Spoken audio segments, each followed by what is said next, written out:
Hold on a minute. Beowulf, you've got it ready to go? Play it. Just play it for a moment. Oh, Joe, there it is. There it is. To me, this is the greatest piece of music ever written.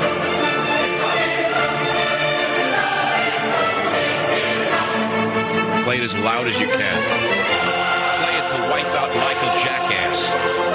Play it to wipe out Andrea Mitchell. Play it to wipe out the schmucks in the media. Play it to wipe out the lowlifes in high places. Wipe them out of my soul!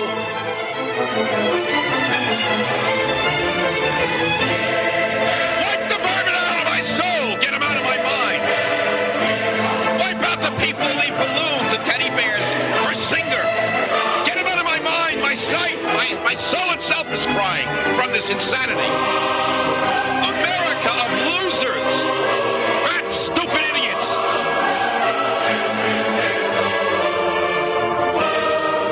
What a nation. Degenerated from classical music to Michael Jackson. In one breath, we woke up and we were no longer a nation. From a melting pot to a chamber pot.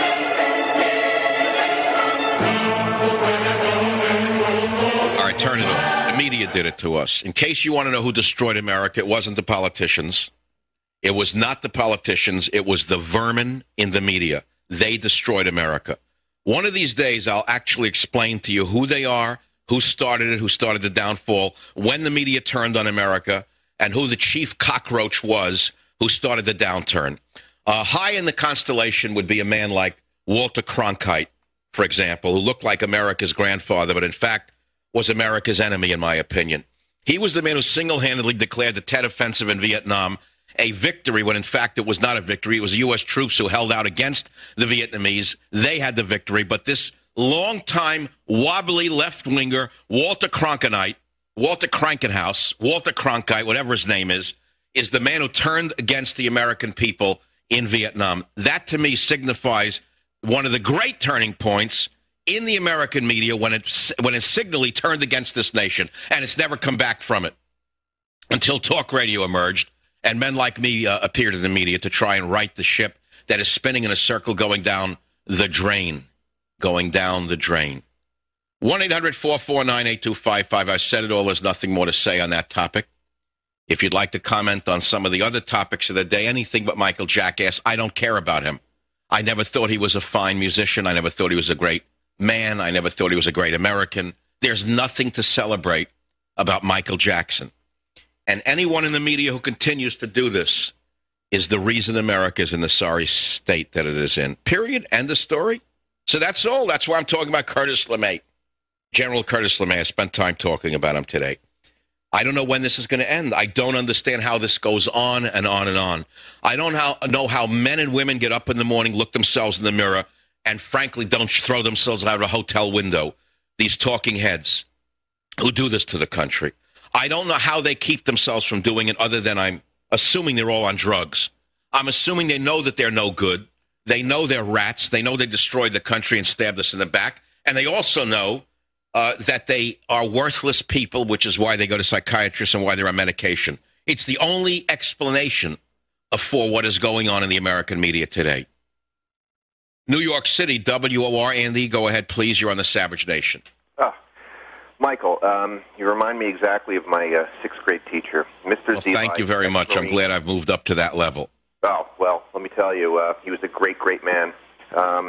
He was an ex-Marine, Korea, as well as Vietnam. Oh, well, in those days, you're talking about a long time ago. Yeah. I remember when I was a kid in high school in Queens in New York in the 50s, most of my teachers were World War II veterans. They were as tough as nails. We didn't have the pothead hippies yet coming in to tell us America was no good. He was a man's man. He gave me a personal book out of his library because we had to do, the class had to do a book report on a military leader, and I couldn't choose one. I didn't know what to do. He gave me one of his personal books from the library. I still have it today. I treasure it to this day. That had about a half dozen men. And I happened to pick Curtis Emerson LeMay. And when I heard you talking, I knew exactly who you were talking about before you finished your first sentence at the beginning of the show. And, Michael, you just made my week. You made my year. But, Andy, a guy like Curtis LeMay, gruff, cigar chomping, didn't talk a lot. short, mean, scowled. He wouldn't last 10 minutes in today's military. Michael, you watch. The absolute downfall of the country will be when we have, and I really don't care who takes this the wrong way. When we have the first female chief of staff of the Army, that's when we know it's all over. No, wait a minute. We had a female general in the Army, and she turned around and sued the military, didn't she? You remember that case a few years ago under Bush? You are 100% right. One of the first things she did was sue the Army for sexism. Exactly. And they're also trying right now, secretly behind the scenes, Hillary and Obama are silently trying to castrate the United States Marines.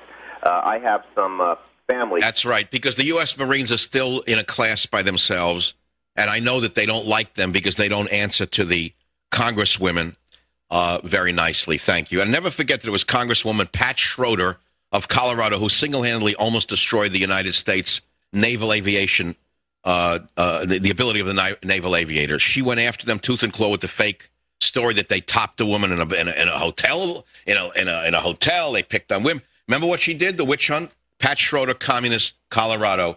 She's the one who almost destroyed naval aviation in the United States of America. You may think that this is all lightweight stuff. These people hate the country. These people would like to see us as a satellite of a New World Order communist dictatorship, and they're very close to have won everything. Make no mistake about it, Obama is exactly them. Obama is an internationalist. Obama is basically catering to the world powers. Obama is in Russia right now saying he will destroy 1/3 of America's nuclear arsenal. These are frightening things going on. And so you may as well enjoy as much as you can out of the United States of America today. We have the worst people in American history running the country today. Bar none, maybe 5% of Congress are people who actually think about America and what's best for America, if that high.